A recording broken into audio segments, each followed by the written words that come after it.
చంద్రగ్రహణం. చంద్రగ్రహణం రోజు చాలా మట్టుకు అపోహాలు ఉన్నాయి. కొందరైతే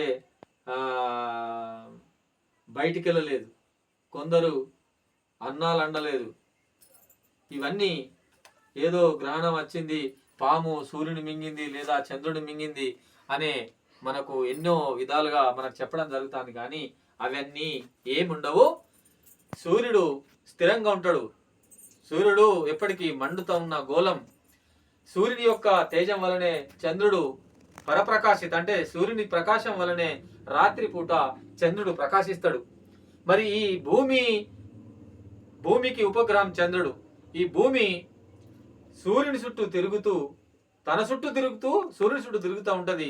మరి చంద్రుడు కూడా భూమి చుట్టే తిరుగుతూ ఉన్న క్రమంలో సూర్యుడు, చంద్రుడు, భూమి ఈ క్రమంలో ఏర్పడ్డప్పుడే ఈ గ్రహణాలు ఏర్పడతాయి.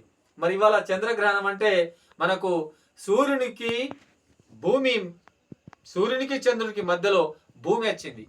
సూర్యుని యొక్క కిరణాలు భూమి మీద పడి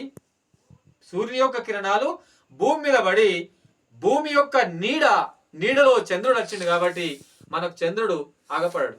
అప్పుడు దీన్ని చంద్రగ్రహణం అని మనం అంటాం. దీన్ని మనం ప్రయోగ రూపకంగా మనం ఇప్పుడు తెలుసుకుందాం. ఈ ప్రయోగం చేద్దాం. అసలు ఏంటిది? ఇలా పాము లాంటిది ఏముండదు, ఎలాంటి మూఢనమ్మకాలు ఉండవద్దు. మీరు అన్నాలు తినవచ్చు, అన్ని చేయవచ్చు, అన్ని కార్యక్రమాలు చేయవచ్చు. దాని యొక్క ప్రభావం మనుషుల మీద ఎలాంటిది పడదు.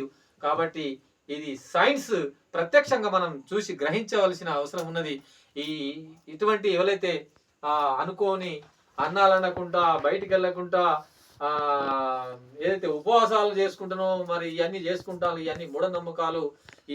ఎవరైతే మనువాద బ్రాహ్మణులు ఎవరైతే ఉన్నారో పైసలు సంపాదించుకునే కుట్ర రూపకంగా మందిరాలు బంద్ చేసి మనకు ఏదో భయాందోళన చేసినట్టు చేసి ఆ గ్రహము పాము మింగుతాంది, అదత్తాంది, ఇదత్తాంది అని ఇంకా కూడా భ్రమలో ఉన్నారు.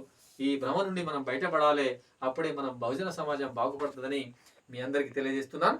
మరి ఇప్పుడు మనం గ్రహణం ఏ విధంగా ఏర్పడ్డది అది మనం ప్రత్యక్షంగా చూద్దాం. ధన్యవాదాలు.